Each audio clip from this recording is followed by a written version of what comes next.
Boa tarde a todos. Espero que todos estejam bem. Estamos iniciando a reunião ordinária do Comitê Gestor de Tecnologia da Informação e Comunicação do dia 16 de agosto de 2021, com 5 pontos de pauta. Começamos aí com os informes. Pergunto se alguém tem algum informe a fazer. Enquanto eu penso, eu vou fazer aqui 3 informes. O primeiro que nós tivemos a publicação da portaria UFOB número 286, atualizando a composição do comitê, porque nós tivemos várias alterações aí nos cargos de gestão, então solicitei a atualização, e também temos como representante da Protic agora o David, já que eu sou representante da reitoria, né, no lugar do professor Jacques. Então, David passou a ser representante da Protic. O segundo informe que vocês devem ter visto pelo e-mail foi a finalização da adesão ao serviço de certificação pessoal ICP Edu, né, que é um projeto do MEC em parceria com a RNP. Então, nós fizemos a adesão e fizemos toda a configuração no nosso ambiente para que os dados da UFOB pudessem ser acessados para gerar os certificados, e então eu encaminhei o e-mail para as listas lançando o certificado. A assinatura por meio do certificado foi instituída pela portaria UFOB número 283, então hoje nós temos como válidas as assinaturas do SIG, do GovBR e do ICP Edu, né? Quem tiver dúvidas, depois pode falar com a equipe técnica para auxiliar aí na instalação. E hoje pela manhã nós tivemos uma notícia muito boa. A fornecedora dos notebooks encaminhou mensagem dizendo que os 400 notebooks foram despachados para o UFOB, então deve chegar aí até semana que vem, né? Você sabe que tem um período de tombamento e depois a gente também faz a configuração dos equipamentos, e assim que for possível, mais rápido possível, nós vamos encaminhar para todas as unidades fora da sede, e aqui em Barreiras a gente distribui por meio da Protic.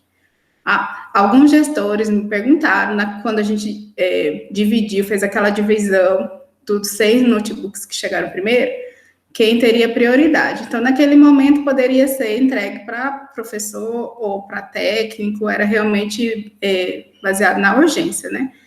Agora, esses 400 a gente vai destinar, de fato, aos docentes, como foi acordado na reunião do ano passado, né? Quando a gente aprovou. Então, realmente, esses daí vão ser encaminhados de acordo com o quantitativo de docentes de cada centro. Certo? Então, por meio de mensagem, eu vou atualizando vocês sobre essa distribuição. Né? Mais alguém? Tem algum informe? Isso. Então, passo ao segundo ponto de pauta, que é a apreciação da ata da reunião ordinária do CGTIC do dia 7 de junho de 2021. A Beatriz, nossa secretária, encaminhou a ata, e eu pergunto se tem mais algum ajuste a ser realizado, mais alguma contribuição. Quem tiver alguma coisa, pode pedir a palavra aí pelo chat, ou levantando a mão. Não? Então, submeto a ata. Então, a ata da reunião ordinária do CGTIC do dia 7 de junho de 2021 para aprovação. Os que concordam, permaneçam como estão. Votos contra e abstenções que se manifestem. Então, a ata foi aprovada por unanimidade. Terceiro ponto de pauta. Apreciação da declaração ad referendo do dia 11 de junho de 2021.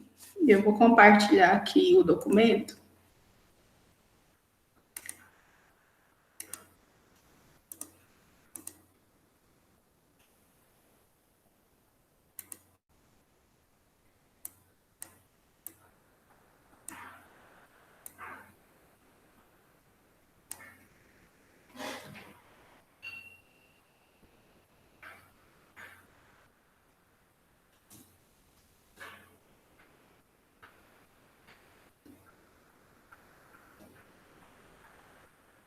Estão visualizando? Então, nós tivemos reunião no dia 7 de junho e logo depois eu recebi uma solicitação do Centro Multidisciplinar de Luiz Eduardo Magalhães, pedindo para incluir 3 itens, que na verdade depois eles retiraram e ficou só um item, né? Mas quando eu fiz a declaração, eram esses 3 itens. Então, eu vou ler aqui, que é bem pequenininho, para vocês avaliarem. Declaração ad referendo. Declaro que aprovo a de referendo ao Comitê Gestor de Tecnologia da Informação e Comunicação, CGTIC, a inclusão dos seguintes itens ao Plano Diretor de Tecnologia da Informação e Comunicação, PDTIC, 2020-2022, da Universidade Federal do Oeste da Bahia, conforme o memorando eletrônico número 14, de 2021, encaminhado pelo Centro Multidisciplinar de Luiz Eduardo Magalhães. Então, eram 24 webcams, 24 microfones e 9 mesas digitalizadoras. Aí depois eles fizeram uma reavaliação e ficaram apenas 5 mesas digitalizadoras. Então eu aprovei porque nós já estávamos elaborando o ETP, na época já estávamos finalizando, então precisei aprovar rapidamente para poder incluir no ETP, que já estava na elaboração. Não sei se Bruno gostaria de comentar mais alguma coisa em relação a isso, que está representando hoje o centro. Não, Vanessa, seria isso mesmo, 5 unidades, né, de mesas. A princípio era esse o quantitativo solicitado, mas com a chegada dos notebooks, então a gente preferiu excluir, né, as webcam e os microfones, e diminuir também a quantidade de mesas. Então, são apenas 5 mesas digitalizadoras. Correto. Então, mais alguma contribuição, discussão? Não. Então, submeto à aprovação do comitê. Os que aprovam, a declaração permanece como estão. Abstenções e votos contra que se manifestem? Não? Então, a declaração foi aprovada por unanimidade. Seguindo para o próximo ponto de pauta, terceiro ponto de pauta, apreciação da proposta de revisão do PDTIC. Então, nós recebemos 2 pedidos, novos pedidos, um da Proplan e um da PROEC. Vou projetar aqui. Esse aqui é o da PROEC, né? E eu vou passar, então, para a não sei se a professora Daniela já entrou. Não. Então, eu vou falar aqui um pouco sobre esse projeto. Eles estão com um projeto novo que chama Revista Francisco, e eles solicitaram a plataforma Wix para desenvolver o site do projeto. Por que essa plataforma, diferente da que a gente já está usando, que é o Plone, que a gente usa do portal da UFOB? Porque o Plone é limitado em relação a layout. Então, eles estão querendo usar essa plataforma para ter mais flexibilidade de layout e de conteúdo. Então, o valor estimado mensal é de R$ 39,00. Então, Daniela submeteu esse pedido. E o próximo aqui é a da Proplan, que é em relação a software para elaboração de projetos arquitetônicos. Eu vou passar para a professora Leriane, que ela está na reunião, e ela pode explicar melhor esse pedido. Boa tarde, Vanessa, demais membros do CGTIC. Esse pedido se justifica em função das licenças para uso da arquitetura, para desenvolvimento de projetos arquitetônicos. Na verdade, o próprio governo tem orientado que as licenças sejam formalizadas.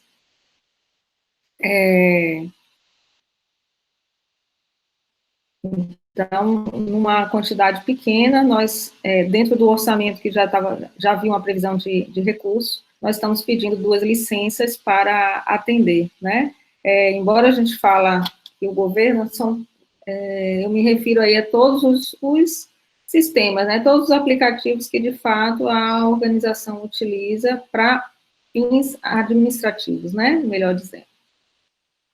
Então, esse pedido atende essa necessidade da Diretoria de Desenvolvimento Físico, né? E no valor estimado, embora seja um sistema mais voltado para projetos arquitetônicos, mas creio eu que com esse recurso nós conseguiremos ter acesso também a um portfólio de pelo menos a uns 3 ou 4 sistemas que vendem integrados ao sistema que eles utilizam para o desenvolvimento dos projetos. Tá? Obrigada, professora Leriane. Além desses pedidos de inclusão, nós tivemos também pedido de exclusão, né, considerando valores estimados de algumas licenças. Por exemplo, a PROAD pediu para excluir AutoCAD. Nós vimos que cada licença ficava mais de R$30 mil, e não temos esse recurso no momento. E também tivemos pedido de cadastro para o PAC 2022, ao invés de ser adquirido esse ano, né, para remanejar o orçamento. Tá? E também, no meu caso, eu fiz mais pedidos de exclusão, porque eu tinha colocado vários itens, né, como da ProTIC, mas para atender toda a universidade, como alguns equipamentos de audiovisual. Então, como a gente agora viu que não tem condições de adquirir, então eu mesma estou excluindo os meus pedidos. Aí cada centro, o ano que vem, vai ter que avaliar quais são as demandas para podermos incluir novamente. No caso de audiovisual, né, que eu estou falando. Tá? Então, isso daí tudo vai para essa revisão do PDTIC. Aí eu pergunto se tem mais alguém que queira incluir, principalmente para agora 2021, porque acredito que essa vai ser a última reunião que a gente consiga incluir algo, senão não conseguiremos fazer TP e elaborar qualquer documento de contratação em 4 meses. Então, é a última, vamos dizer, a última chance para a inclusão. Algum pedido? Professor Tony? Boa tarde, presidente Vanessa. Boa tarde a todos os conselheiros e conselheiras. Eu queria, assim, não tinha conhecimento do pedido de lei e dessa natureza das mesas, né? Eu queria, enfim, como você colocou dessa forma, de é agora ou nunca, se teria condições de a gente colocar esse número também, esses cinco mesas digitalizadoras, e a gente avaliar aqui também tem nosso orçamento, né? Não cheguei a avaliar isso, mas se for... Esse ETP específico já foi fechado, professor, já está no termo de referência. Isso agora vai ficar mais difícil. Você vai ter que ficar para o ano que vem. Então tranquilo, era só essa mesa mesmo. Eu, enfim, achei interessante aí a possibilidade, mas tudo bem. Obrigado, Vanessa. Nada. Mais algum outro pedido que a gente possa avaliar?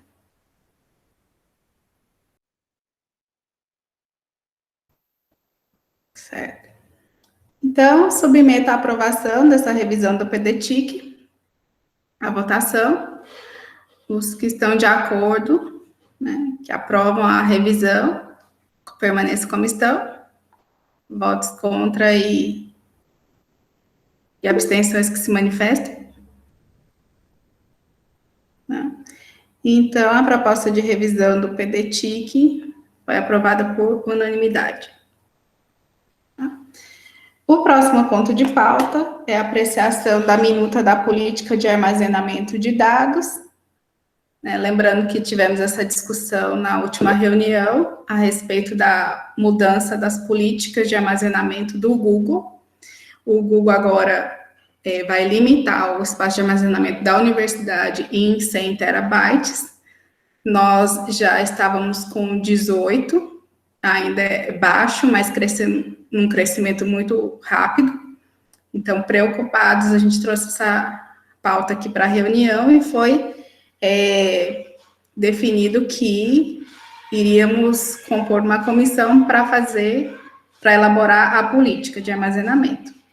Então, essa comissão tem como presidente o Adriano, da SAI, então eu vou passar para ele falar um pouco sobre o trabalho da comissão.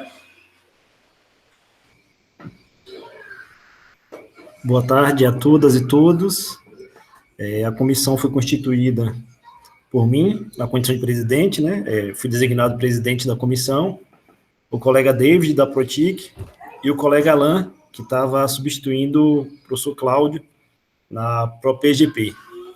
E no diálogo que a gente estabeleceu, né, a gente avaliou que seria interessante a gente elaborar um documento enxuto, né, que trouxesse as principais orientações acerca da política de armazenamento, até entendendo que as tecnologias da informação e comunicação, elas são muito dinâmicas, então a gente não podia amarrar muito, né, a gente tinha que deixar um norte de orientação, mas entendendo que é um documento que ele seria atualizado ao longo do tempo, né, atualizado também a partir das discussões estabelecidas nas câmaras, né, e nos lugares de deliberação.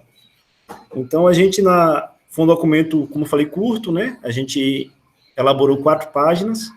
A primeira, ela trata mais da apresentação mesmo da política, né, e trazendo aí as informações acerca do que seria o armazenamento de dados do servidor local, que seria servidor em nuvem, né, as informações mais gerais acerca dessa questão de armazenamento. Aí a gente dividiu em 3 capítulos, né?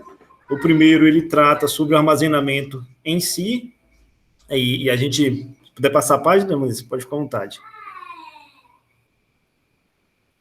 Aí, o primeiro capítulo, ele trata sobre o armazenamento em si, né? E aí, diante do que Vanessa mesmo colocou, né?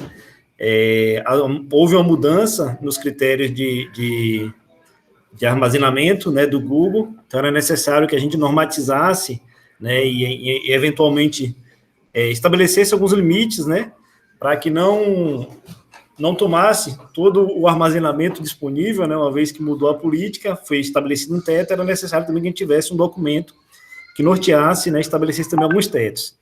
Então, a partir das análises que a gente foi feita, né, a gente discutiu muito com o David, o Alan também, e a gente fez a seguinte proposição, né, que o espaço de armazenamento em disco no servidor de arquivos, né, seria limitado por cota setorial, então as comissões permanentes temporárias teriam arquivos limitados até 10 GB, as pró-reitorias, os centros multidisciplinares, as superintendências e ou secretarias até 100 GB, o espaço de armazenamento em nuvem do Google seria limitado em contas institucionais dos setores, né, limitados a 20 GB, a de servidores limitados a 10 GB e a de estudantes limitados a 5 GB.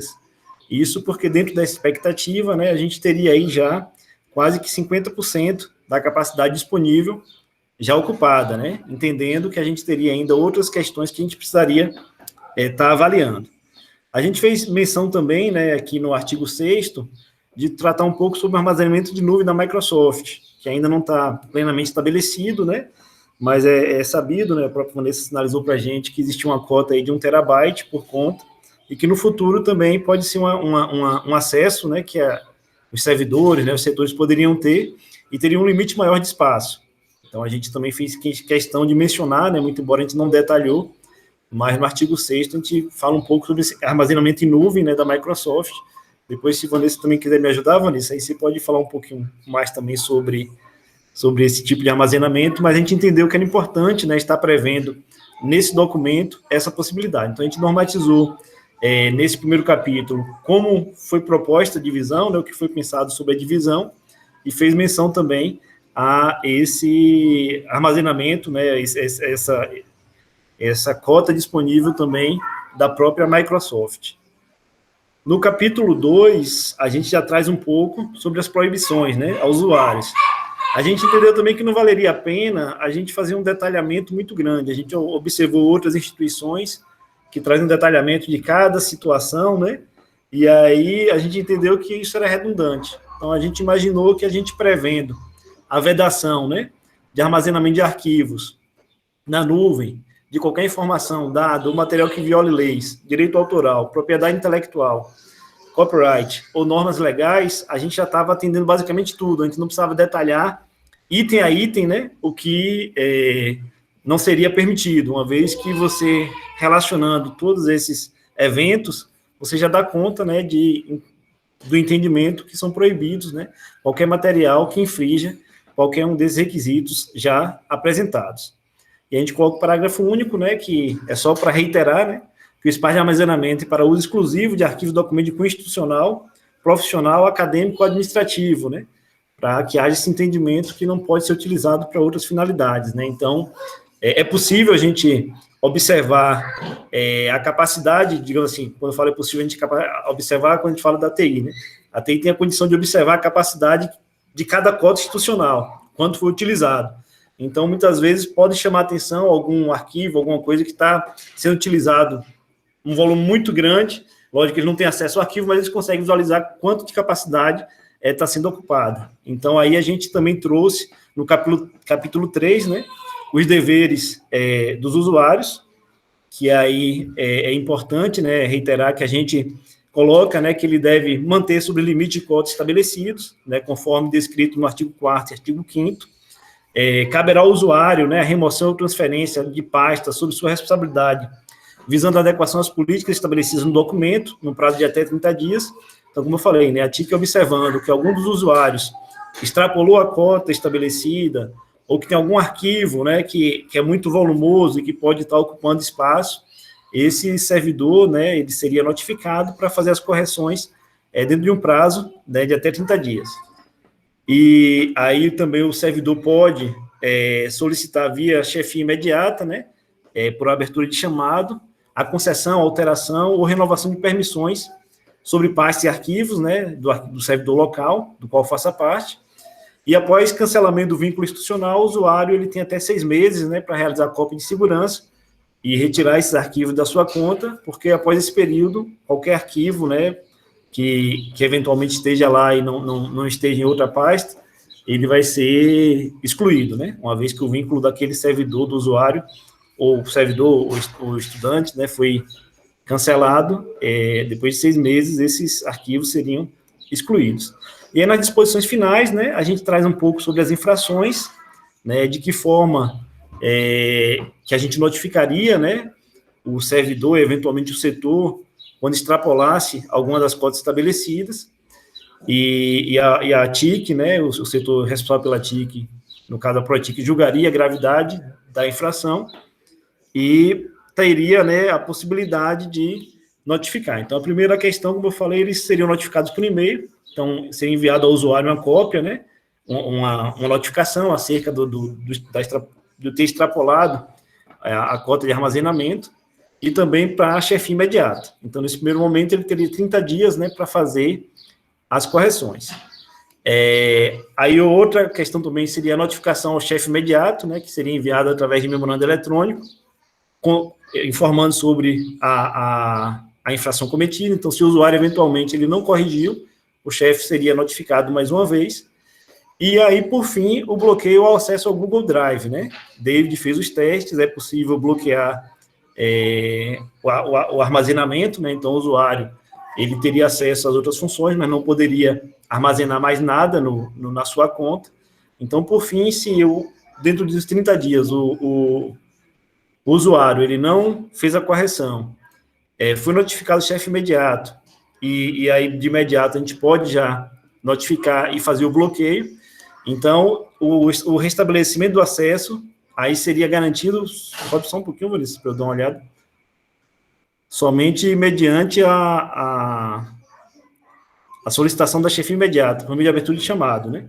E aí o servidor teria 7 dias, né, após desbloqueio, para fazer a correção, porque foi o que a gente discutiu, né? Uma vez bloqueado o acesso ao Google Drive, até para excluir, né, ele não teria condição. Então, o chefe imediato solicitaria a abertura, e no prazo de 7 dias, o usuário ele teria aí para, eventualmente, mudar os arquivos de lugar, né, fazer um backup daqueles arquivos que estão fazendo a extrapolação na sua conta, e aí seria restabelecido o acesso, né.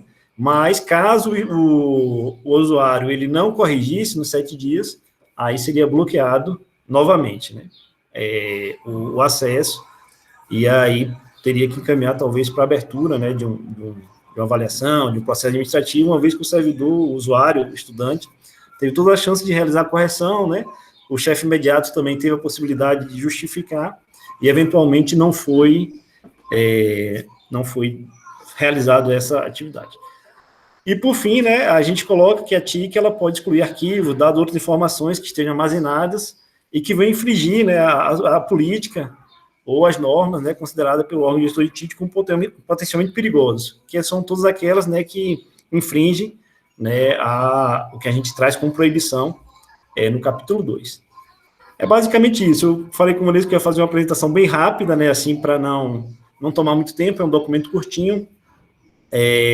Acho que todo mundo pode ter dado uma lida também, né, Vanessa? Mas vou passar para você, porque aí você pode complementar. Mas, a princípio, a intenção era, de fato, fazer um documento mais enxuto, né? Um documento que trouxesse, assim, as normas gerais do que é a proibição, do que são os deveres, né? E, eventualmente, do espaço disponível.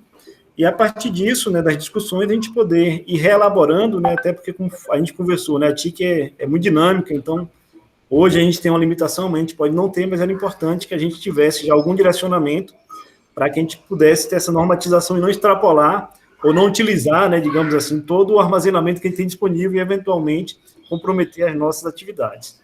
Né? Então, Vanessa, fica à vontade, Vanessa. Obrigado, gente. Adriano. Só queria esclarecer essa parte da Microsoft, como o Adriano falou, nós já fizemos a adesão, estamos em processo de integração, estamos até com chamada aberta na Microsoft, porque tivemos um problema, mas em breve teremos também esse acesso às ferramentas da Microsoft. Né? E em relação a essas cotas, de fato, agora vamos começar com um controle um pouco mais manual, fazendo relatórios e notificando, mas a gente espera que o próprio Google lance a ferramenta de controle de cotas para o ano que vem, para que a gente nem precise chegar nesse nível de notificação, né? Pelo próprio sistema, a gente já vai bloquear o valor da conta, né? O espaço de armazenamento da conta. Né? Então, eu tenho aqui algumas contribuições, mas eu passo aí para a discussão primeiro e depois eu retorno. Quem quiser comentar, contribuir, por favor. David. Boa tarde a todos, né? Satisfação estar voltando a esse comitê que discute coisas tão importantes. Eu participei, né, na construção desse documento e só reforçar, né, a importância de trazer esse documento, né, de levar ele ao FOB por conta, né, de vários fatores, né? Uma das coisas que motivou a construção dele foi, de fato, o uso lá do Google Drive, né, mas ele desdobrou também na relação de documentos, arquivos, né, que são salvos e muitas vezes infringem também alguns direitos de copyright, né, programas, sei lá, craqueados. Então, o servidor, a ideia, né, do documento é que o servidor tenha ciência que esse espaço, ou seja no MOL, ou seja no computador pessoal lá dentro da UFOB, ou seja na nuvem, ele está usando um espaço institucional. Então, ele tem que saber que ele é responsável por aquilo que ele armazena, né? Além do que ele trafega quando ele está utilizando os equipamentos da instituição. Então, ele não pode, né, nem deve, né, guardar coisas pessoais, muito menos arquivos que sejam ilegais, né, baixados sem copyright, arquivos craqueados. Então, isso é uma coisa que a gente deve evitar. E aí, uma coisa que a gente ficou com muita dúvida na hora que a gente estava construindo o documento foram nas cotas, né? Então, eu acredito que o comitê ele pode ficar um pouco, se desdobrar em cima das cotas, por conta que são valores que a gente considerou que fossem importantes. Então, e nos falta ainda um balizador, né? Os 5 gigas que a gente colocou lá para estudante veio até de uma sugestão do próprio Google, né? A gente participou de algumas reuniões com o Google e diversas outras universidades do Brasil, e lá eles já trabalham universidades bem maiores, né, que tem 20, 30 mil contas. Então, eles já enfrentam o problema de ter ultrapassado 100 teras, né? E aí, como é que resolve? Então, lá eles estão forçando drasticamente essa redução. Nós ainda estamos podendo, né, ter esse privilégio de se programar e aos poucos poder implementar e levar essa consciência. Eu acho que esse é um grande caminho que o comitê pode seguir também de trabalhar essa consciência. Então, temos alguns usuários que usam muito espaço na rede. A gente fez uma conta, não foi, Adriano? Na época, eu acho que 50% do espaço hoje do Google Drive é usado por 15 usuários, e todos eles usuários pessoais, né? Não são contas administrativas. Até quando a gente começou a falar, poxa, o helpdesk da Protic vai usar muito espaço, porque tem muito arquivo lá de instalação. mas na verdade não, são contas pessoais. Então a gente imagina que as pessoas estão usando para fazer backup, né? E a gente nem recrimina também esse inicialmente, porque quando o Google fechou o contrato com a UFOB, a propaganda é que seria ilimitado, né? Então, assim, todo mundo ficou, oh, ilimitado. Só que todas as universidades entraram, então foi um baque muito grande, né? A gente imagina isso, foi um baque muito grande para o Google, e aí ele teve que reduzir, e é uma redução muito pesada, né?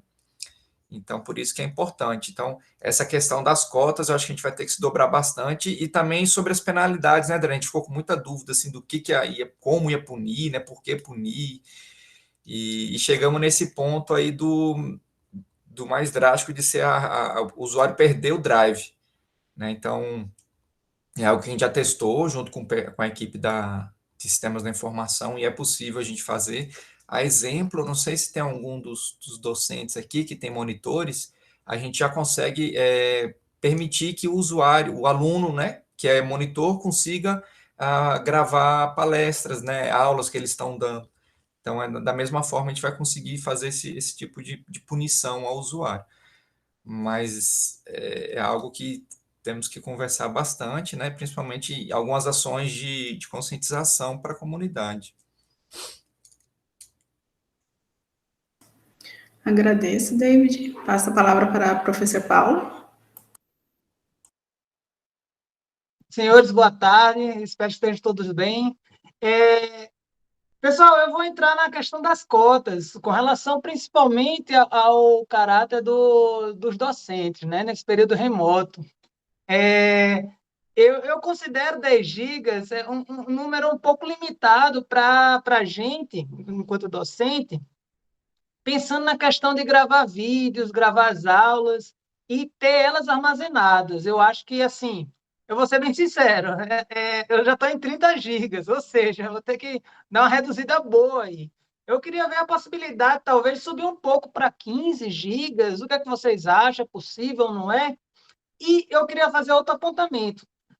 Cotas, tem a questão das cotas para setorial, cotas para servidores, estudantes, mas teria que como incluir, ou vocês acham pertinente incluir cotas para projetos? Porque o que acontece? A gente tem um caso aqui de um projeto de extensão, e devem ter outros na universidade, que tem e-mails próprios, ou seja, foi solicitada a Protic, a abertura do e-mail, né? E esses próprios projetos de extensão ou projetos de ensino, aí vai depender de cada projeto ou de pesquisa,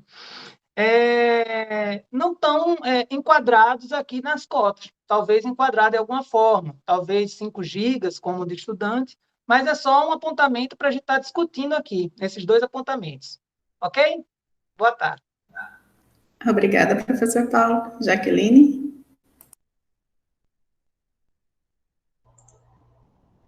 Boa tarde a todos. Eu gostaria de saber da comissão, assim, e por experiência lá já da Câmara Administrativa, com relação a se a comissão observou os outros documentos institucionais para fazer essa minuta, principalmente a questão do código de ética que nós já temos, né? Se a gente precisaria citar alguma coisa aqui dentro desse documento ou fazer menção, porque uma vez que a gente já tem pré-estabelecido na universidade algo dessa natureza, seria interessante fazer a inclusão ou pelo menos a menção desses tipos de documento. Então, teria que ver se tem algum choque, alguma coisa assim. E também a questão da responsabilização, que a gente sabe que você utilizar um bem público, seja uma conta de e-mail, seja algo físico, você tem uma responsabilização por trás daquilo. E se houver algum tipo de falha que infrinja uma falha legal, né, um ato infracionário, nós precisamos já tentar colocar aqui, ou pelo menos explicitar a norma que deveria ser seguida, caso isso se concretize. Porque se alguém chegar a fazer algo ilegal, utilizando-se da ferramenta disponibilizada pela instituição, é dever da instituição não só fazer a punição no âmbito do e-mail, mas sim abrir, de repente, um processo administrativo, alguma coisa assim que tivesse uma concretização daquele ato, né? E que houvesse também a punição não só da perda do e-mail ou do espaço, mas sim diante da infração cometida em âmbito público. Só para esclarecer, deve sugerir a inclusão de um artigo para falar sobre isso, Jaque?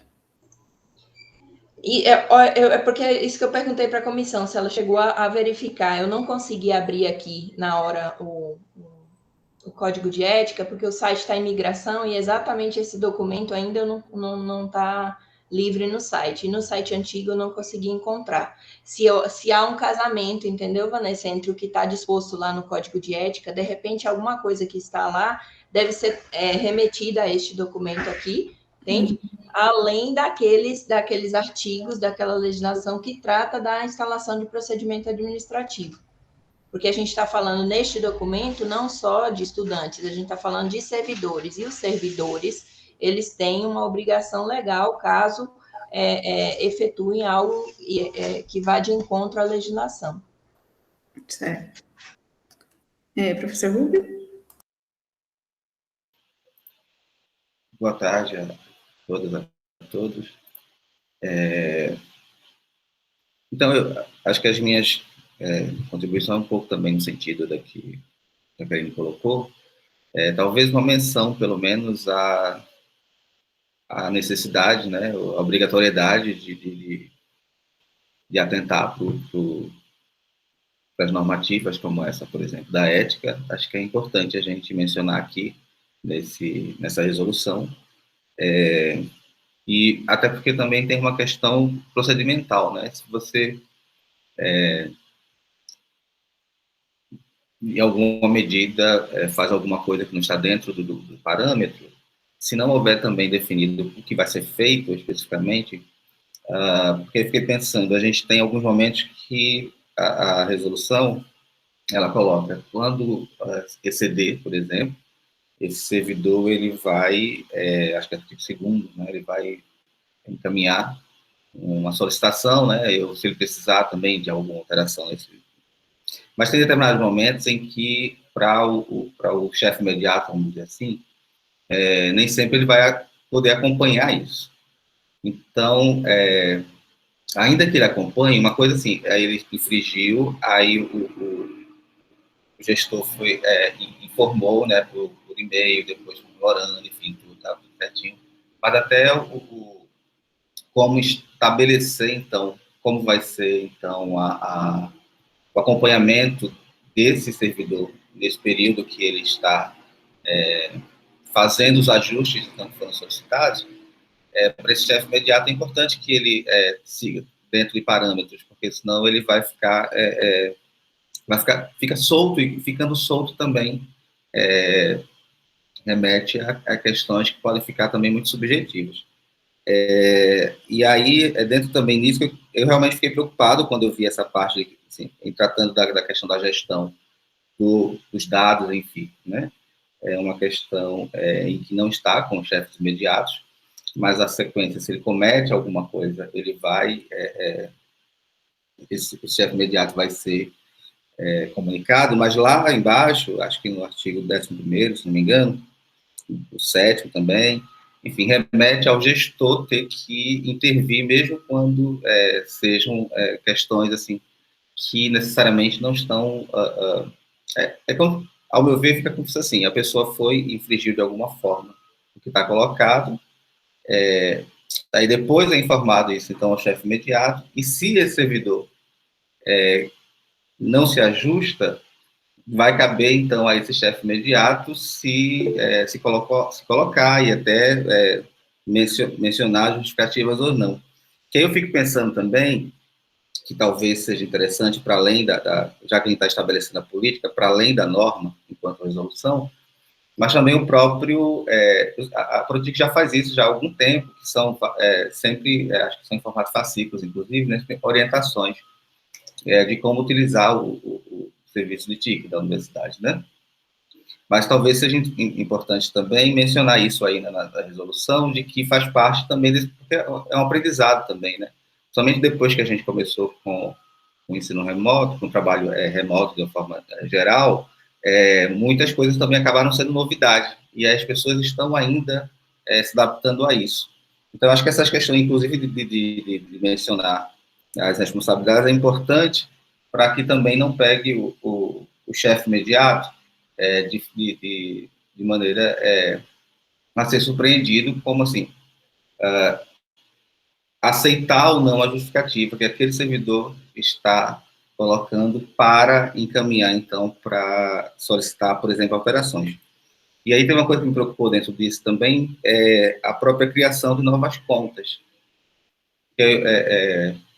Quando o professor Paulo traz a dimensão assim, às vezes é importante que você, de repente, você tem um projeto que ele é muito robusto, muito grande, você realmente vai precisar de uma alteração aí na sua cota.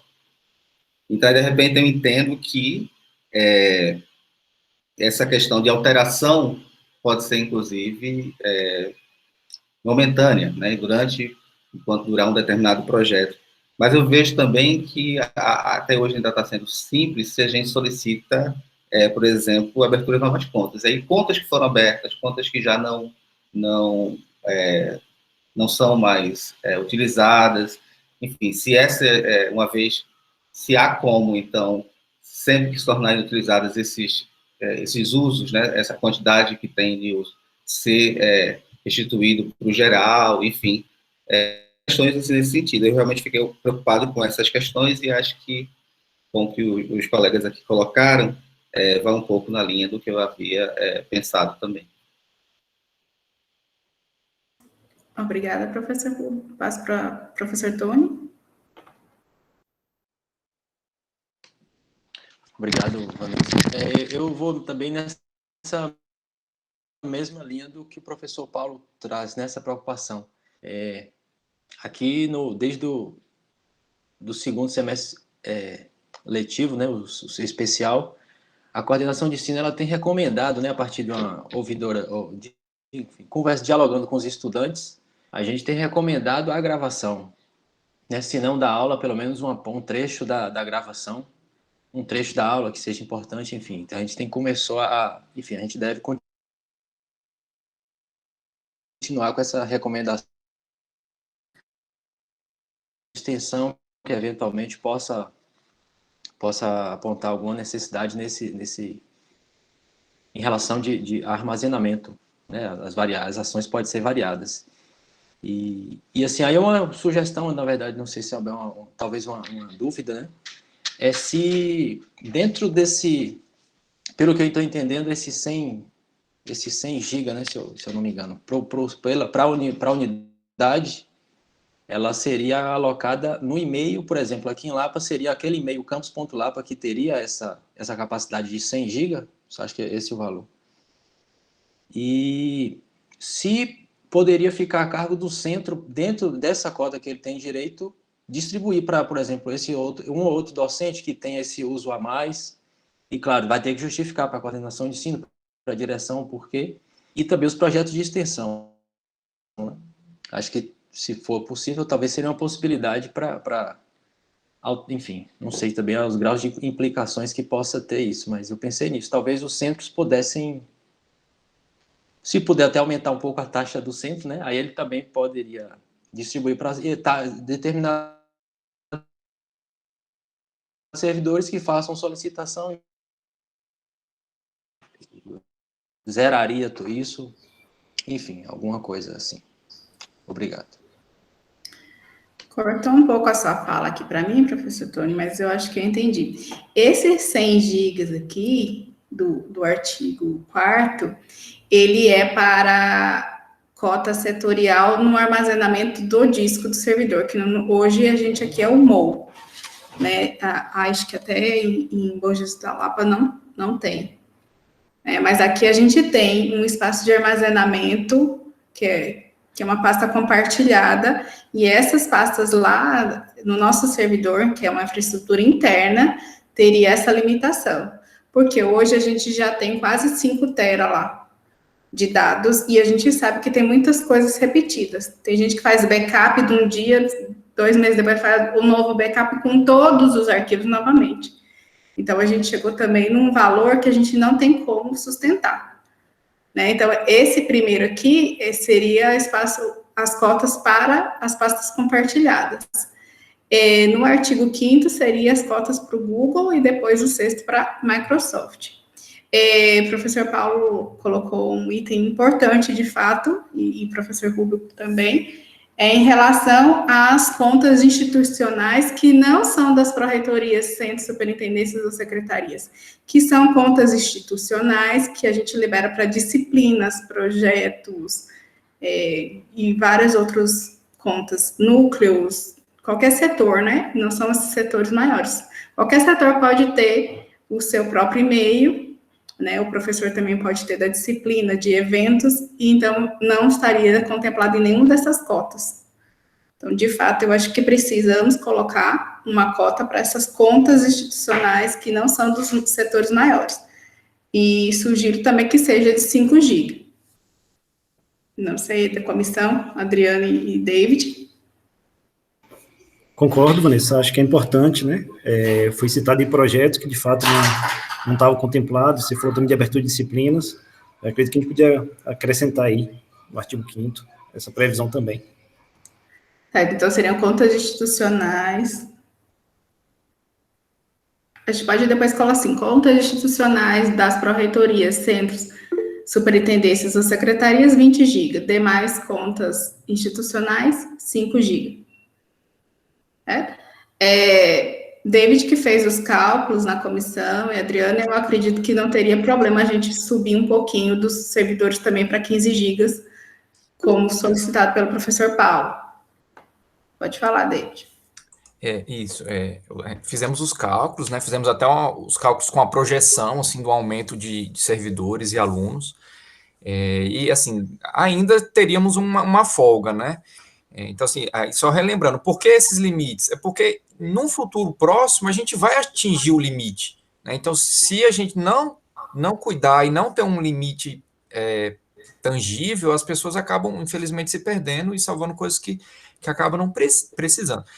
Aí, só esclarecendo outra coisa também, as cotas, elas são vinculadas ao e-mail, tá? Então, cada e-mail que você possui, ele tem aquele limite lá disponível para ele. Eu posso passar esse limite para outra conta? Não tem como, a gente não tem essa ferramenta de gestão das cotas, tá? Então, se você tem uma conta, aquela conta permite armazenar até aquele limite que vai ser definido aqui pelo regulamento. Outra coisa que o professor, acho que foi o Paulo que falou, a gravação de aulas, né, gravação de eventos. Isso é um outro assunto polêmico, tá? O Google já se manifestou que isso vai ser limitado, tá? Eles vão colocar umas restrições, eu acho até que já está valendo, eu não sei, que você não consegue nem fazer download mais dos vídeos gravados de reuniões, eles ficam na nuvem e eles somem depois de 30 dias. Teve esse anúncio, né? Então, assim, em breve, aulas não poderão ficar gravadas por muito tempo, por própria restrição do Google. Por que isso? Porque todo mundo passou a gravar. Isso começou a pesar muito. A gente até imaginou, quando estava discutindo esse negócio das cotas, que como o Google, inicialmente, ele falou que ia pagar os vídeos, e no segundo momento ele limitou em 100 teras para as universidades, a gente imaginou que os vídeos ficariam a cargo da universidade, de organizar a logística, né? Que teríamos até 100 teras, mas parece que se mantém. Eu não sei se Vanessa tem alguma informação atualizada, mas eu acho que se mantém essa informação. Então, só finalizando, aí, professor Paulo, vira um problema um pouco mais complicado para a gente. Como gerir esses vídeos, né? Porque você vai passar um tempo de gravar, mas você não vai poder fazer download e depois ele vai sumir. O Google ele vai controlar isso também, por conta de recursos deles que estão muito limitados. E aí a Adma perguntou, a coordenadorias e núcleos são dentro das cotas? Não, cada conta tem a sua. Né? Se o setor tem um e-mail para coordenação, um e-mail para o núcleo, cada e-mail desse vai ter aquela conta ali. Aquela cota. Isso. Só para esclarecer sobre a gravação, a gente não tem uma informação definitiva. Realmente foi essa que David falou, a partir de janeiro de 2022, eles deixarem gravar e o vídeo vai ficar disponível somente um mês, como também já falaram que não será permitida a gravação nenhuma gravação que não seja do pacote pago. Então, estamos aguardando também uma confirmação em relação a isso, né, para depois divulgar. E aí cabe também esclarecer que, assim, essas coisas que chegam para a gente, o Google às vezes não se programa muito, de repente chega a notícia, sabe, e a gente fica sabendo. Tem coisa que a gente fica sabendo, por exemplo, as novidades do Google Meet, às vezes a gente entra na reunião e está diferente o layout, olha só, sabe? Não tem um aviso prévio para a gente se programar ou avisar toda a comunidade, então a gente vai recebendo as coisas, às vezes a gente recebe dos próprios usuários, né, que apareceu uma novidade e tal. Então, infelizmente, temos essa notícia dos cortes de limites, né? E em breve tem essa do vídeo, foi a primeira vez que eles falaram de limitação, né? E nunca implementou, como a Vanessa falou, né? Então, também essas datas são muito perdidas. Professora Leriane?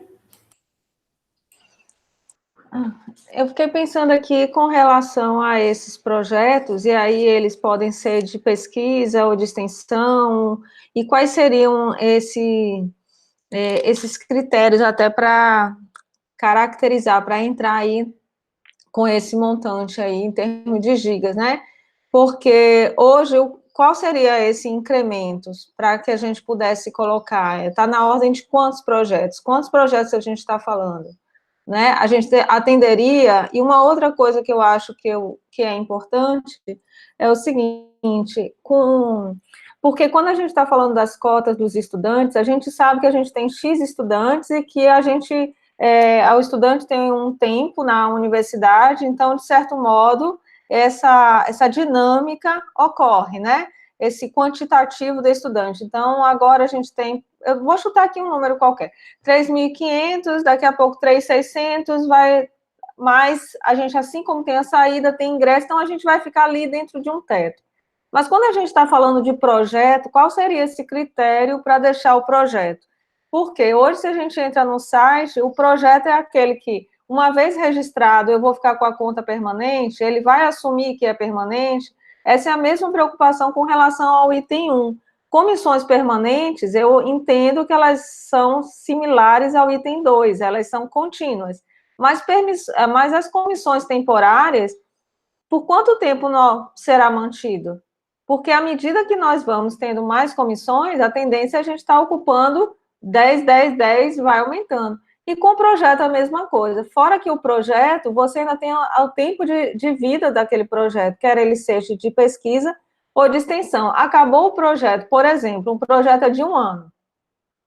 Por que eu estou falando isso? Porque, assim, ao invés, a depender de como a gente coloque, né, essa situação, pode parecer para as pessoas que estão, que é mais fácil ela ter vários projetos, mas, na verdade, ela tem um projeto grande, porque a cada projeto ela tem ali 10 gigas ou 5 gigas, entende? Então, eu pego o meu projeto, que ele é maior, ele é de 2 anos, eu vou cadastrar 4, então. E aí eu ganho em gigas, né? Então, essas questões que eu acho que são importantes a gente ponderar também, para a gente saber qual o teto que vamos estabelecer para isso, porque daqui a pouco a gente está encontrando uma solução, mas que daqui a pouco ela poderá ser um problema, né? Professora Adma? Oi, boa tarde. Eu tinha feito uma pergunta lá no chat, Vanessa, e eu fiquei com uma dúvida. Como no artigo 4º ele menciona pró-reitoria, centro multidisciplinar, superintendências e ou secretarias, eu fiquei pensando se a questão das estruturas, né, que estão hierarquicamente ligadas a esses órgãos, né, no caso aí as pró-reitorias, as coordenadorias, as diretorias, os núcleos, se eles estão contemplados ali nos 100 gigabytes ou se são contas consideradas como contas institucionais setoriais listadas no artigo 5º. E não, na pasta compartilhada só tem a pasta do setor. Daí dentro você vai criando suas subpastas. Como é hoje já, não tem uma pasta compartilhada de uma coordenadoria. É só a pasta da Prograde. Daí a gente libera o acesso para o servidor e lá dentro vocês estruturam o que quiserem. Tá. Faz a estrutura hierárquica dentro da pasta da Pró-Reitoria. Inclusive, você mesma pode colocar quem tem acesso ao quê. Pode pegar uma pasta, uma subpasta e falar que só tal servidor pode ter acesso. Aí é da gestão do setor. Obrigada. Nada. E só também daí, voltando a professora Leiriane falou, só complementando antes de passar para a Cláudia, eu acho que essa é uma discussão, professora, que a gente vai ter que colocar em outro normativo, que é a questão da gestão das contas. Né? A gente já tem até uma minuta sobre isso, sobre criação, quem tem direito a criar conta, e daí eu acho que seria uma discussão até à parte. Inclusive, a gente tem várias pessoas, estudantes, que se formam, querem manter a conta, que é uma coisa que hoje a gente responde, que a gente tem que tirar, mas não tem nenhum normativo, né, que fale. Agora, até intensificou esse argumento aí da gente excluir a conta do estudante, porque, de fato, não vai ter espaço, né, mas sempre houve esse questionamento, por que a gente exclui a conta? Até David está fazendo um levantamento agora de estudantes que se formaram, né, para a gente excluir ou que se desligaram há um tempo maior da universidade, né, para a gente fazer esse relatório, para daqui, depois que for aprovada essa política, a gente também excluir a conta, porque são muitos. Passo para a Cláudia.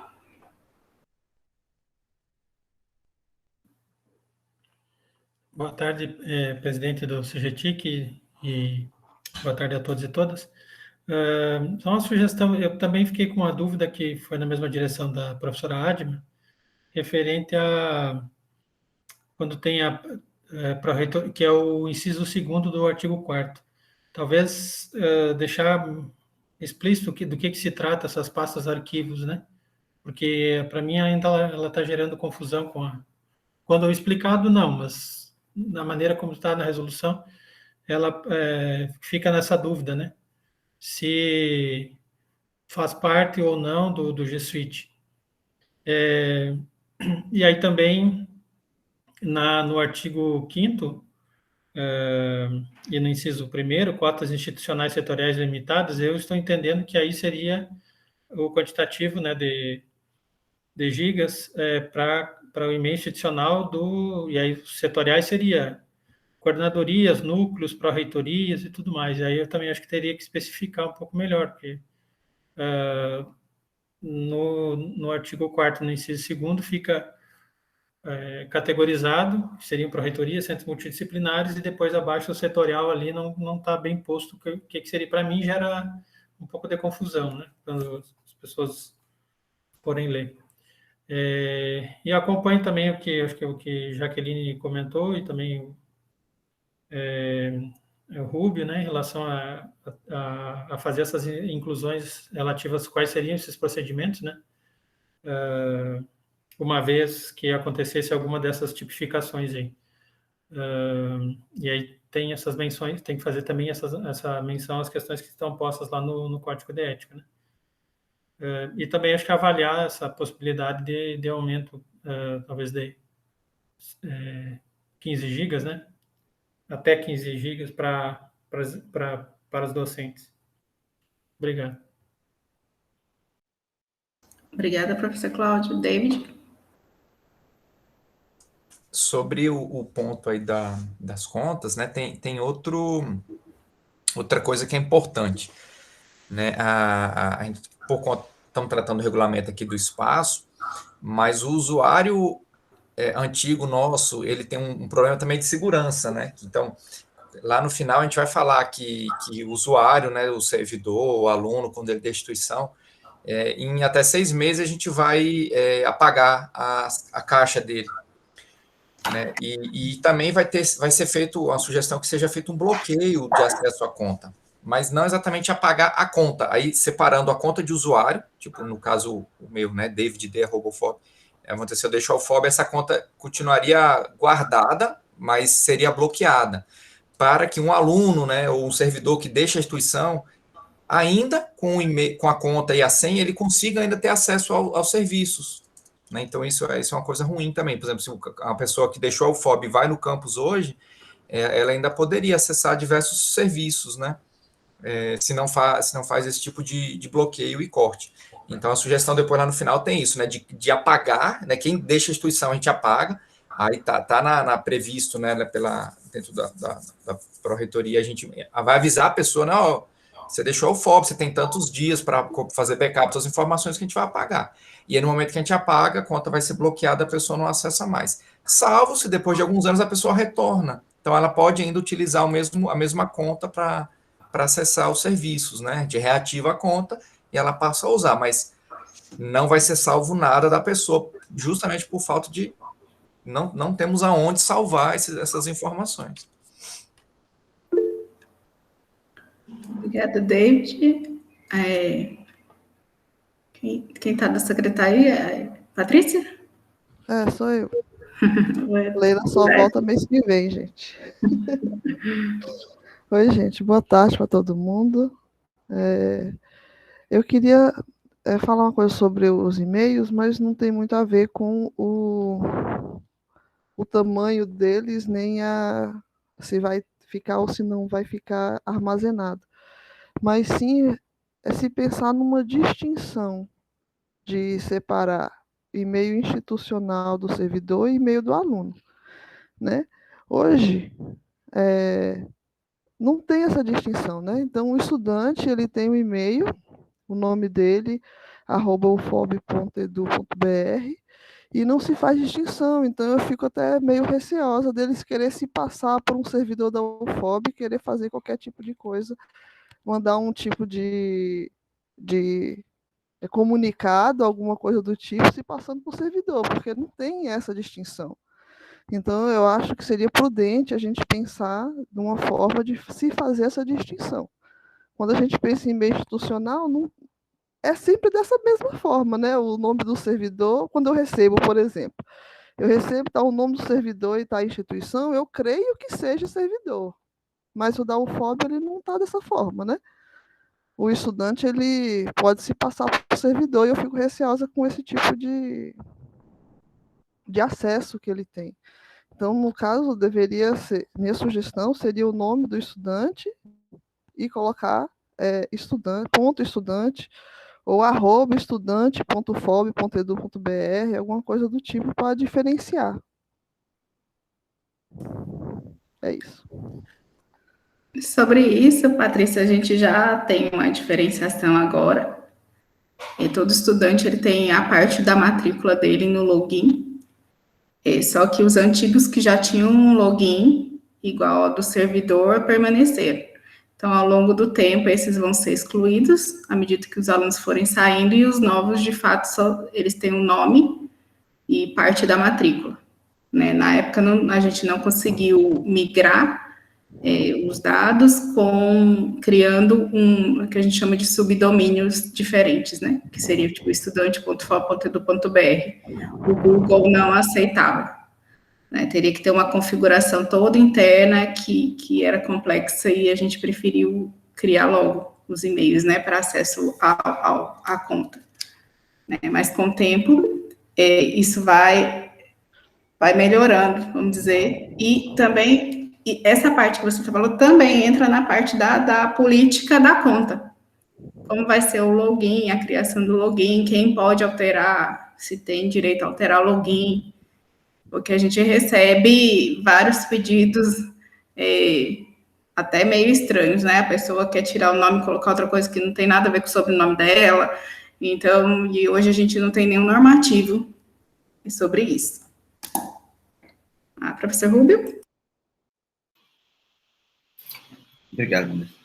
Na verdade, é mais um sentido de dúvida mesmo, que agora operacionalizando as coisas no próprio SIGA, assim, eu sempre, enquanto ensino remoto, eu sempre utilizei como presencial o SIGA como um local para armazenar as coisas, né? Então, sempre conversei com os alunos no fórum ali mesmo, arquivos sempre o pessoal envia ali mesmo, por exemplo, no fórum,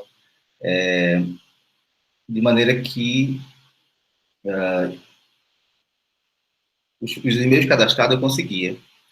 Agora, com o uso também do Classroom, eu tenho enfrentado alguns problemas semestralmente, que são, assim, o aluno tem uma conta de e-mail cadastrado no Siga, que às vezes é um domínio FOB, às vezes não, às vezes é um e-mail realmente aleatório de qualquer outra operadora. E aí, no diálogo entre o que está lá colocado e o que está colocado no Classroom, tem dado bastante problema. Às vezes, os alunos não sabem que e-mail colocaram, às vezes eles colocam e depois resolvem mudar. E aí, realmente, foi meio no sentido de dúvida mesmo, acredito que deve ser trabalhado nessa outra normativa que você mencionou, Vanessa, mas talvez seja importante pensar nisso, assim, talvez até como regra mesmo, que o e-mail utilizado pelo estudante e talvez o Siga só na hora da matrícula, não sei, mas na hora da criação do e-mail, só aceitar aquele e-mail que seja com o domínio o FOB, porque senão a gente vai continuar tendo alguns problemas nesse sentido, especialmente agora, pelo menos eu tenho sentido isso muito no ensino remoto, principalmente depois que comecei a utilizar o Classroom. No ano passado, realmente eu não utilizei, eu tive realmente que usar o Siga como o AVA, mas até por pedido dos estudantes mesmo, eu comecei a utilizar o Classroom agora esse ano, e realmente tem dado problema. Eu estou numa reunião uma aula, né, um momento síncrono com os estudantes, e aí ele não vai entrar pelo Classroom, aí o link não funciona, aí vai entrar pelo e-mail, o link que eu coloquei lá no Siga, e ele também não encontra, aí vai na agenda, e aí realmente não encontra, e aí, pelo menos, a maioria das vezes eu identifiquei que era por conta de uso de mais de um e-mail pelo estudante. Então, talvez seja importante pensar nessa padronização, porque às vezes que ele precisa utilizar outras ferramentas para além, pensando aí no contexto do retorno, né, e presencialmente, mas quando ele precisa utilizar outras ferramentas, e quando os alunos misturam os e-mails, realmente dá bastante dificuldade. E também, eu acho que outra coisa que ajuda bastante utilizar o e-mail institucional do estudante também, porque às vezes o estudante não consegue escrever o e-mail corretamente, né? Então, às vezes, o endereço de e-mail é um número, alguma coisa que não tem... Você não consegue identificar quem está enviando aquele e-mail. E, se for, pelo menos, aquele e-mail institucional, tem o nome da pessoa. Então, fica mais fácil a gente conseguir identificar. Assim, são questões simples, mas, às vezes, você tem uma questão para resolver com aquele estudante e, realmente, eles têm dificuldade de... Eu já recebi e-mail que o corpo do e-mail era um assunto. Era um assunto, assim, de 8 linhas. E, claro, sem assinatura. Aí você vai tentar identificar. Assim, realmente, assim, são questões que não são, acredito que não para resolver agora, mas foi no sentido de realmente sinalizar, para a gente ver se a gente consegue fazer esses ajustes para as próximas etapas, inclusive, dessa política. Estou de acordo também, professor. Acho que vai para a mesma política lá de conta. Inclusive, hoje, pessoal, a gente recebeu até um chamado sobre isso de uma professora que queria obrigar que todos os estudantes usassem a conta da UFOB. Eu falei, não tem normativa em relação a isso. Hoje, o estudante pode criar a conta se quiser. Não tem nada que obrigue o estudante a criar a conta da UFOB. Da mesma maneira, não tem nada que obrigue o servidor a usar o e-mail da UFOB, que eu acho até pior, porque você pode mandar mensagens para o servidor e, de repente, ele vai falar que não recebeu, ele nem abre o e-mail. Também tivemos já chamado sobre isso. Quando a gente migrou, o professor respondeu que não ia usar o e-mail. Então, onde diz que é ferramenta de trabalho e é obrigado a usar, e que é a comunicação oficial da UFOB, não tem em nenhum lugar. Então, acredito que precisamos, sim, regulamentar isso. Então, ficaria tudo isso para a política de contas, de criação de contas, gestão das contas. Em relação também, tem algumas contribuições. Essa resolução, ela vai estar sendo apreciada aqui no CGTIC e depois ela vai para a Câmara de Gestão Administrativa e Governança. Então, a gente precisa adequar. Depois, Adriana, a gente senta Precisamos adequar o modelo de resolução, né, que está sendo usado agora, inclusive, para a consolidação dos atos normativos, seguir as orientações dos decretos, né, tem o decreto 10.139 e o 9.191, de formatação, divisão. Como Jaqueline colocou, acho que consolidando aí o que foi falado, a gente pode colocar aqui, inclusive, no preâmbulo, depois de fazer essa análise da política, do Código de Ética, né? Se for o caso, a gente colocar aqui como considerando. Acredito que essa ementa que a gente tem que colocar o mesmo que tiver escrito, com o que está escrito no artigo 1º, e daí sugiro criarmos um capítulo de disposições iniciais para a gente fazer aqui a parte conceitual, que é o que o Cláudio falou, para explicar melhor o que é esse servidor de arquivo local. Né, como algumas resoluções têm de conceitos, porque daí acho que fica melhor explicado lá para baixo a diferença da nuvem com o servidor local. Né, que aqui está como parágrafo único, a gente poderia criar aqui algum artigo referente a essa ideia de conceitos.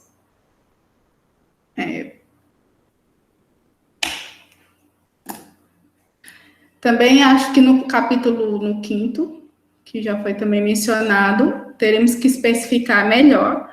Então, vamos chegar a um entendimento. Contas institucionais que são das pró-reitorias, centros, superintendências ou secretarias terão esse limite de 20 gigas. Isso é para conta do gestor mesmo, né? E aí a gente orienta que se tiver alguma pasta compartilhada, alguma coisa, que crie nessa pasta do setor. As demais contas dos núcleos, das coordenadorias, de projetos, do kit de disciplina, de eventos, todas as outras demais contas institucionais seguirão com 5 GB. Lembrando que sempre é possível, se tiver alguma coordenadoria que precise de mais, basta solicitar que a gente libera, não tem problema. Mas, por padrão, a gente já deixa 5 GB para essas outras.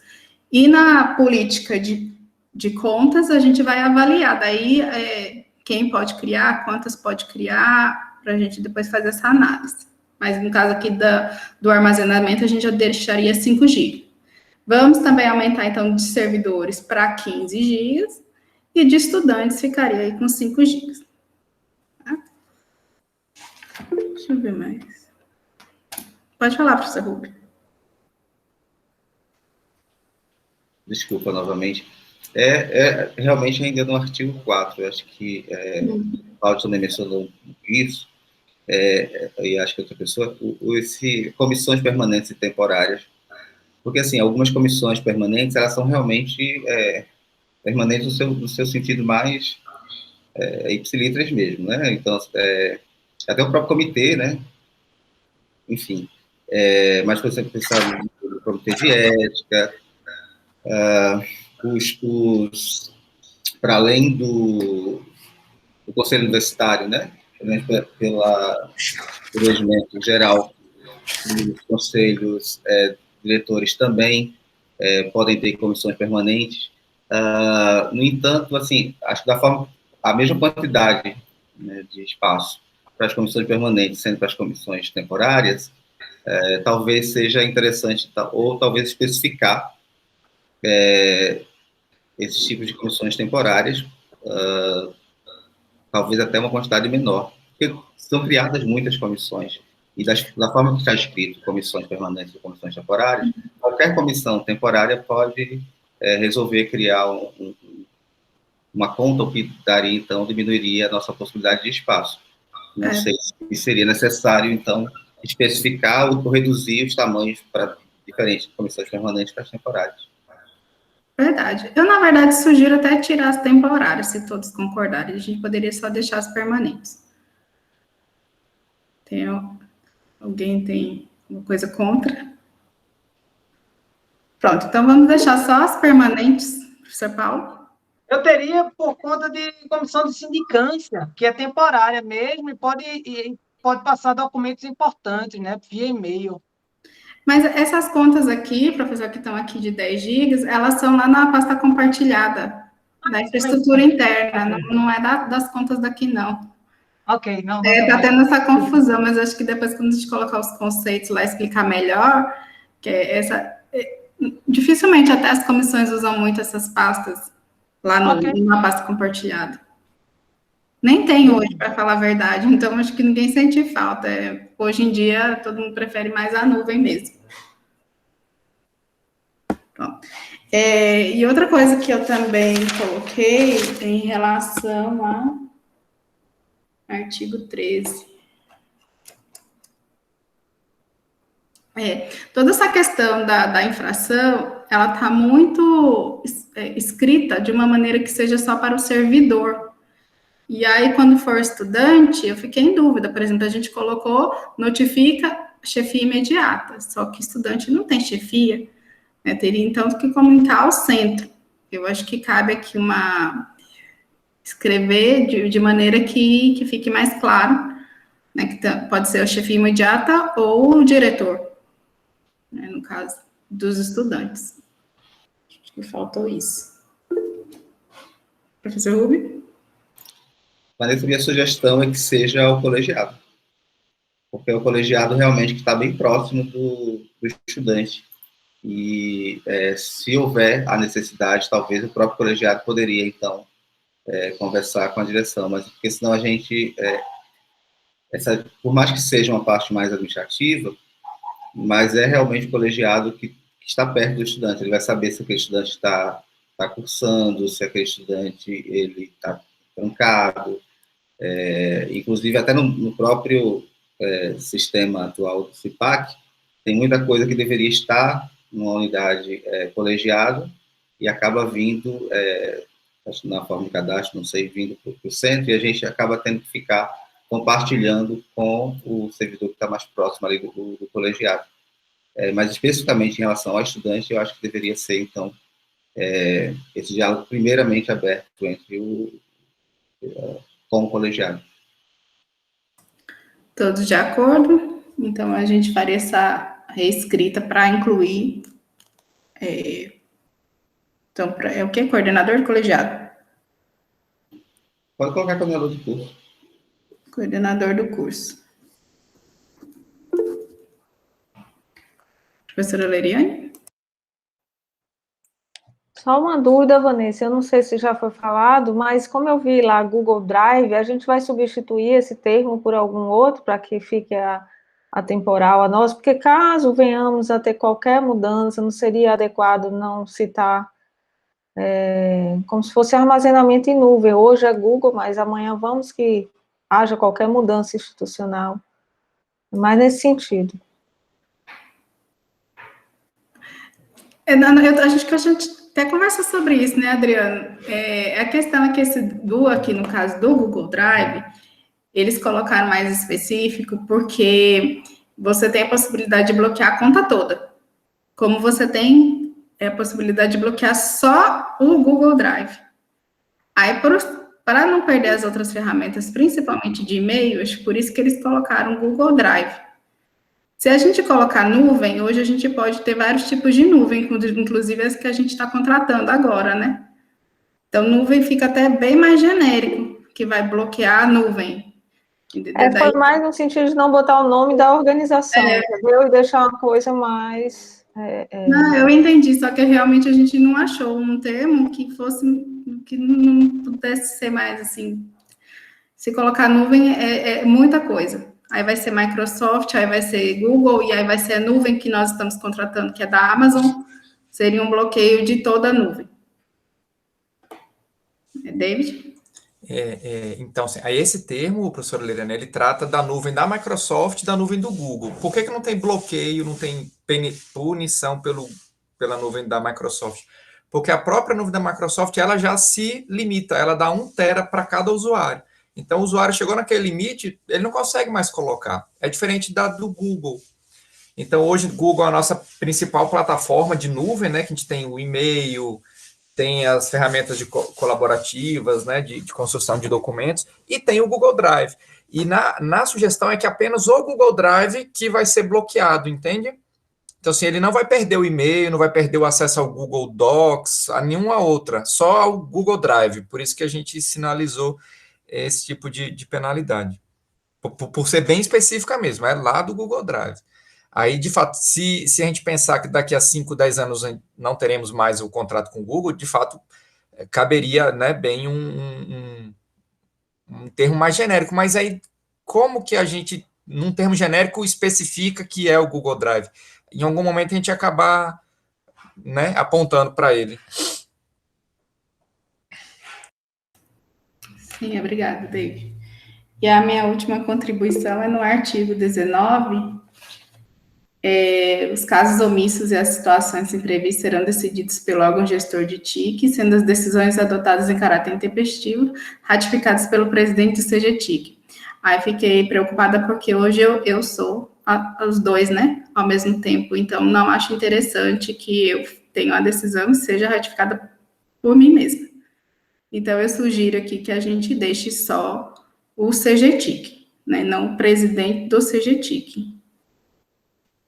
Essa também seria uma alteração sugerida. Cláudio?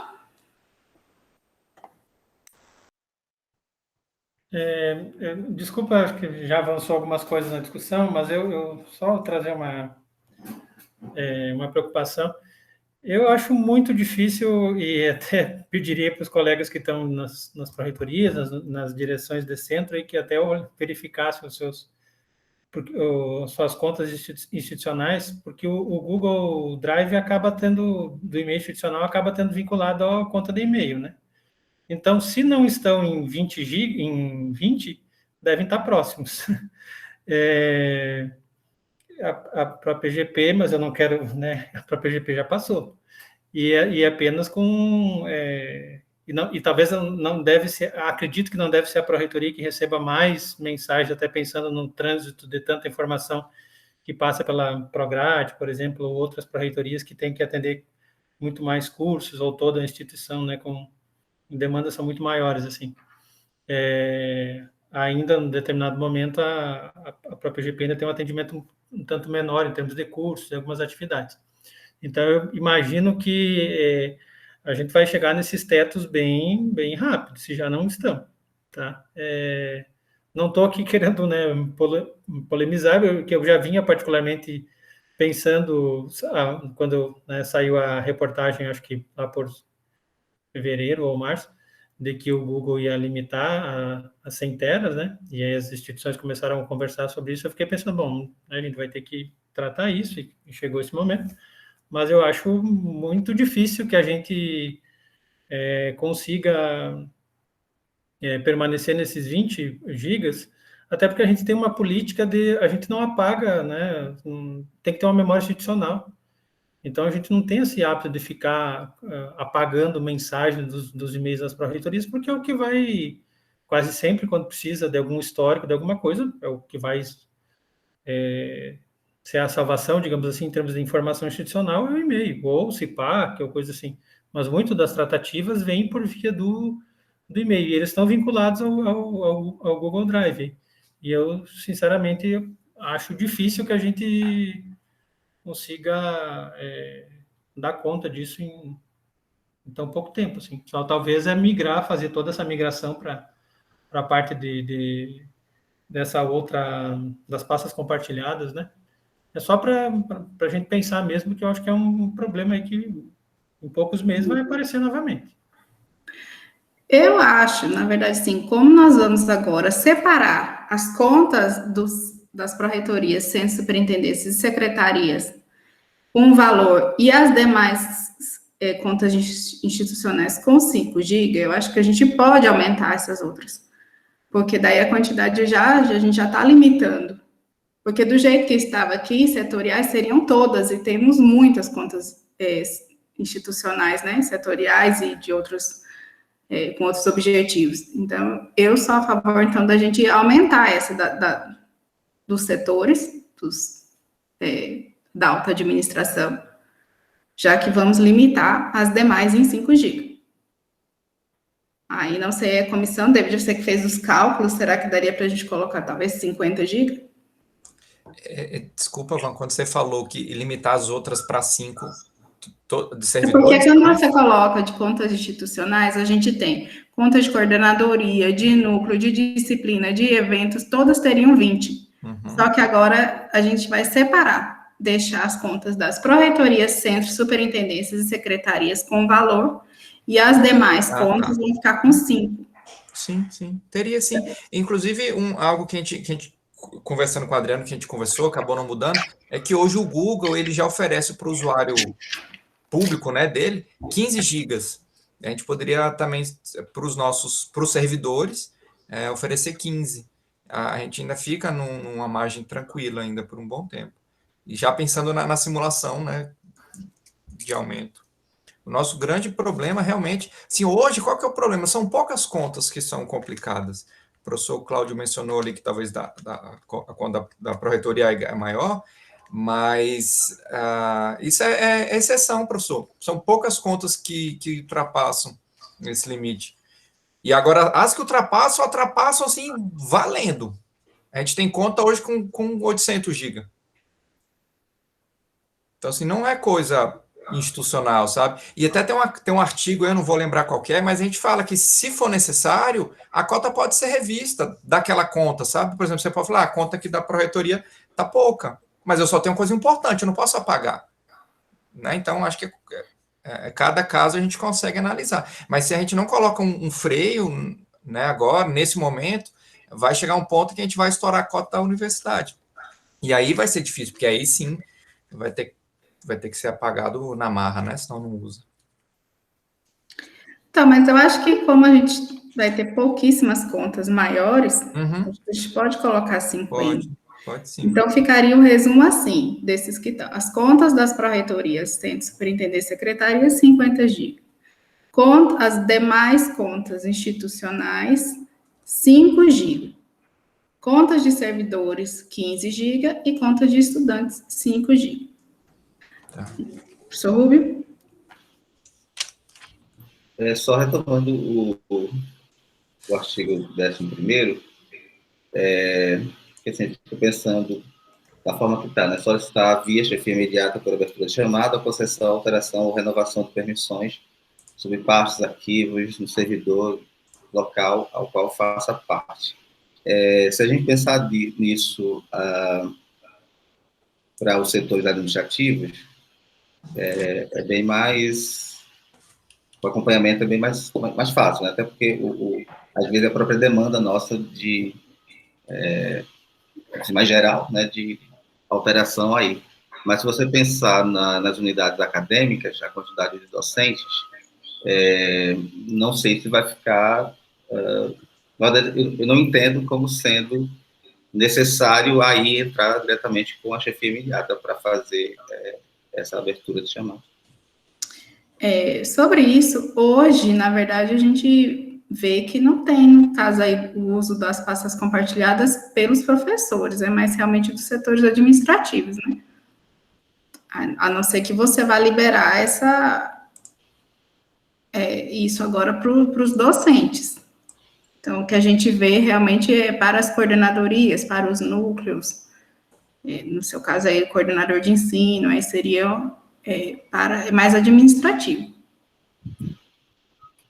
Tá, mas da mesma forma que eu entendi que poderia ser qualquer um, será que você caberia, então, especificado? Sim, pode ser, você pode ter essa opção de abrir, tá livre, vamos dizer, né? Você estrutura sua própria pasta dentro daquele limite de 100 GB que tem lá para baixo. Lembrando que essa aqui é a pasta compartilhada lá. Ok.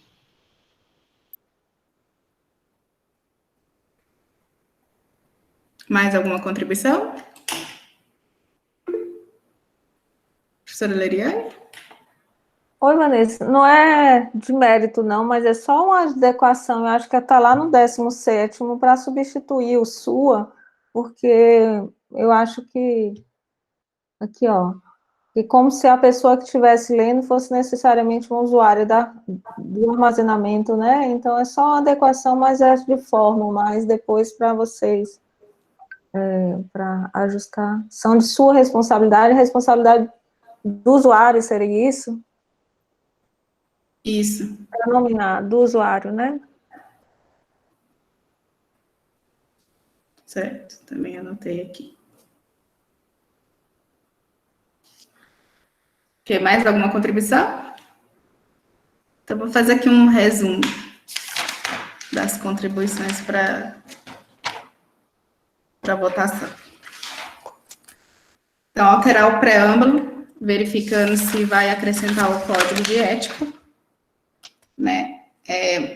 Adequar o modelo da resolução da Câmara de Gestão Administrativa e Governança, adequar a formatação toda aos decretos 10.139 e decreto 9.191, alterar o texto do primeiro artigo para ficar igual à ementa do artigo 1º, criar um capítulo de disposições iniciais e que vai explicar melhor a diferença entre o servidor de arquivo local e nuvem. Aí, no artigo 5º, que foi o mais discutido, alterar os limites. Então, vamos deixar as contas institucionais da alta administração com 50 GB, as demais contas institucionais com 5 GB, contas de servidores com 15 GB e contas de estudantes com 5 GB. Deixa eu ver mais que eu notei. No caso que o professor Rubio falou, vamos ter que reestruturar o texto, porque as notificações não serão só para a chefia imediata, no caso do estudante vai ser para o coordenador do curso.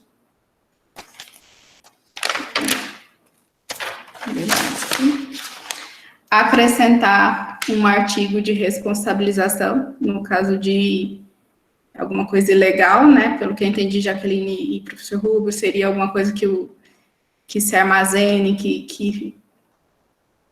dessa parte aqui de ilegal. Então, se couber algo de responsabilização até fora da universidade, teria que ter um artigo sobre isso. E deixa eu ver mais. Vamos retirar as comissões, cotas para as comissões temporárias.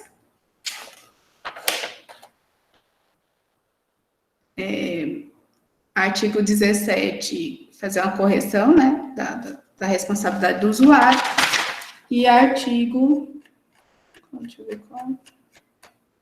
E artigo 19, a questão dos casos omissos, para deixar só o CGTIC aqui, serão resolvidos pelo CGTIC.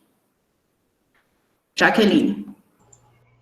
Vanessa, eu lembrei agora, só com relação, como a gente está falando de uma política, se é nossa obrigação também colocar alguma coisa em termos de responsabilização da universidade com relação aos dados armazenados lá. Se, por exemplo, um órgão externo solicitar informações armazenadas nesses dispositivos institucionais, como a universidade se comportaria, entendeu? Se tem alguma relação com isso. Porque a gente vê muito isso em coisas da Polícia Federal e essas coisas, em ações dela, né? Que ela solicita o órgão. Então, é importante dizer até onde vai o papel da universidade, que ela não pode se opor, por exemplo, né, ao fornecimento de alguma informação que, porventura, esteja armazenada em um dos nossos dispositivos, entendeu? Então, acho que também isso a gente, já que estamos falando em termos de política, de armazenamento especificamente. De acordo, até lembrei de uma coisa aqui que a gente tem que colocar também, que são dados sigilosos. Dados sigilosos não podem ir para a nuvem. Eu acredito que a gente deve, se tiver na universidade, pouquíssimos dados que são considerados sigilosos, já que não seria algo relacionado à segurança nacional, né? Mas eu acho bom também deixar essa questão dos dados sigilosos. E eu vi que vocês citaram essa questão do que é copyright, como David falou, mas e com relação a outras questões, por exemplo, o armazenamento de coisas proibidas, ou não sei se tem alguma legislação específica com relação a livros, por exemplo, de você, ou filmes, ou material que você não tem uma procedência legal dentro da internet, daí você baixa e deixa armazenado dentro das contas institucionais, também tem algo específico com relação a isso? Existe alguma legislação de TIC que a gente poderia apenas citar? Porque como é um campo muito grande, eu acredito que a gente não vai conseguir esgotar o assunto dentro de poucos artigos aqui dentro, mas que como é uma política, da gente fazer algum tipo de vinculação a uma legislação vigente, alguma coisa assim. Sobre isso, acho que a Adriana pode até falar melhor, porque eles tinham feito um texto bem detalhado, e depois eles resolveram até tirar e simplificar. Não sei se a Adriana está aí, se ele caiu. Tô aqui, Vanessa. A ideia foi essa, né? Na verdade, a gente tinha feito um documento mais extenso, né, com um maior nível de detalhamento, mas a gente entendeu que a partir do momento que a gente cita os aspectos legais, direitos autorais, né, a gente estaria atendendo aqueles elementos que eventualmente estavam ali já descritos, né? Mas aí você trouxe um elemento interessante que é em relação a dados sigilosos, né? Isso a gente, de fato, não tinha observado. Mas, se for necessário, né, que a gente faça um melhor nível de detalhamento também, eu não vejo problema nenhum, não. A intenção foi só para enxugar mesmo o documento. O que você acha, Jaqueline? David? Só complementando, e aí respondendo, Jaqueline, foi nessa esteira, né? A gente considerou que não daria para a gente mencionar tudo que era ilegal, tudo que não poderia. Então, ficou um texto mais genérico, né, dizendo que a pessoa é responsável pelo aquilo que está lá e que ela não pode armazenar nada que viole nenhuma regra, né, de... Como é que a gente escolheu? Qualquer dado oriundo da utilização é dele. E tem até um outro artigo que fala que ele não pode armazenar coisas que são ilegais, né, vamos resumir assim. Então, antes a gente estava listando e resolveu não. Bota só que não pode armazenar nada que seja ilegal. Até porque a gente não pode, talvez, colocar, ele não pode armazenar filme lá no nuvem. Poderia escrever, mas a gente, Protic, não consegue ver isso, entende? A gente não consegue falar, vou apagar o seu filme. Porque a gente não tem acesso ao que está armazenado na pasta dos usuários. Aí a gente optou por deixar esse texto mais genérico, falar, você não pode...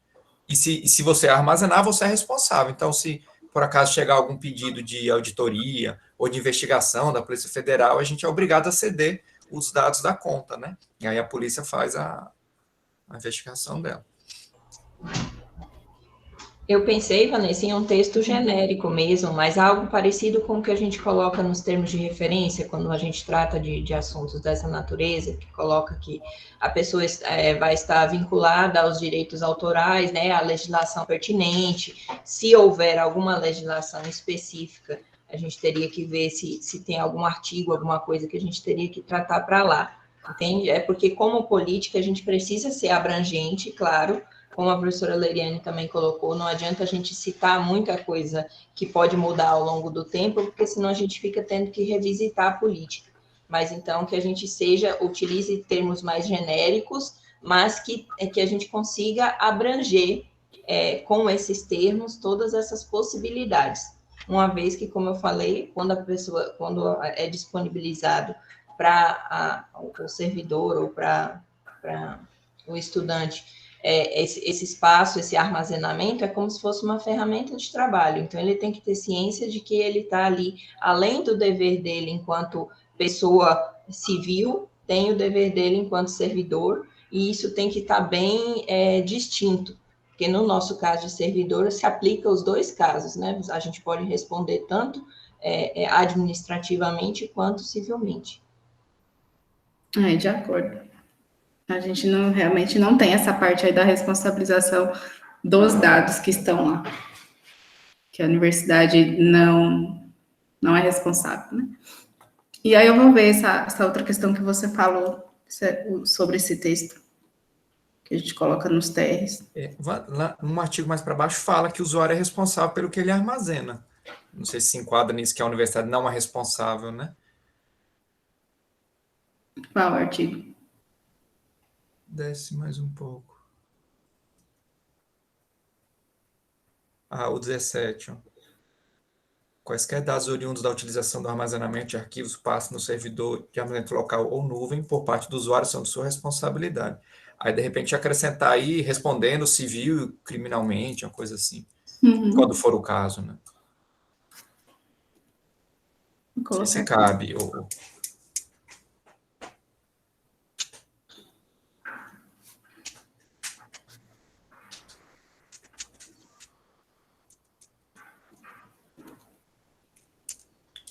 Acho que atende. E também que nós podemos entregar os dados, caso seja uma de força de ordem judicial, né? Mais alguma contribuição, pessoal? Então, nós vamos fazer todas essas alterações, né, junto com a comissão, David, Adriano e Alan, para submeter para a Câmara. Aí, com certeza, lá também vai ter o parecerista que vai fazer suas contribuições com as demais da comunidade. Né? Então, submeto a política de armazenamento de dados,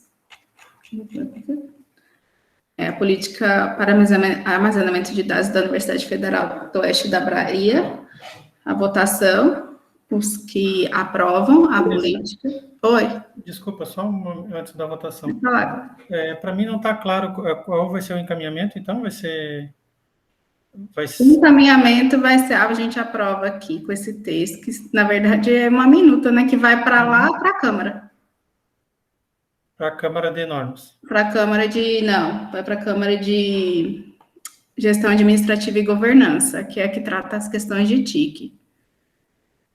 Tá. E daí lá vai ser, foi o que eu conversei com o professor Antônio, aí ele orientou que fizesse assim, lá terá o parecerista, e daí lá vai ser discutido novamente.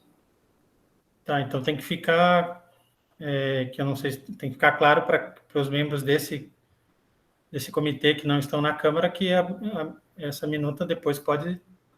Isso, ainda pode, exato. Não há garantia disso.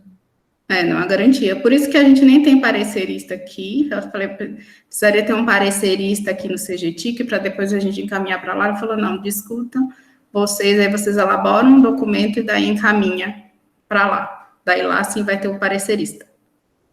Tá, ok. Obrigado. Então, já fica bem claro para todos que, de fato, isso daí ainda vai ser discutido com os representantes também da comunidade, né, das categorias. Tá? Obrigado. Nada. Mais alguma coisa, gente?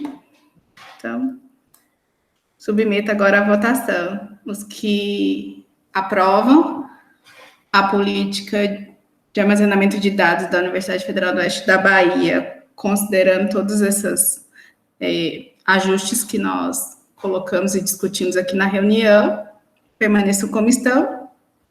Abstenções e votos contrários que se manifestem. Então, a política foi aprovada por unanimidade. Como eu falei, a comissão, e eu também vou auxiliar para que a gente faça a formatação, tudo direitinho, acrescente essas colocações para a gente submeter, abrir o processo para encaminhar para a Câmara. Tá? Então, é isso, vencemos todos os pontos de pauta. Agradeço a disponibilidade de todos. Foi uma reunião muito produtiva. Estamos à disposição aí para outros esclarecimentos. Gostaria só de dizer também que teremos provavelmente uma reunião extraordinária no mês que vem, para discutir a política de segurança da informação, que também acho importante que a gente já comece essa discussão logo. Né? Não coloquei hoje aqui na reunião, porque Leila é a presidente da Câmara, da comissão, e ela está de férias. Então, assim que ela retornar, vamos também discutir essa política. Então, boa tarde a todos e encerro a reunião. Muito obrigada, Patrícia e demais. Boa tarde para todos. Boa tarde, pessoal. Boa tarde. Gente, boa tarde. Uma ótima semana para todo mundo. Obrigado, gente. Valeu. Obrigado. Boa tarde a todos. Boa tarde.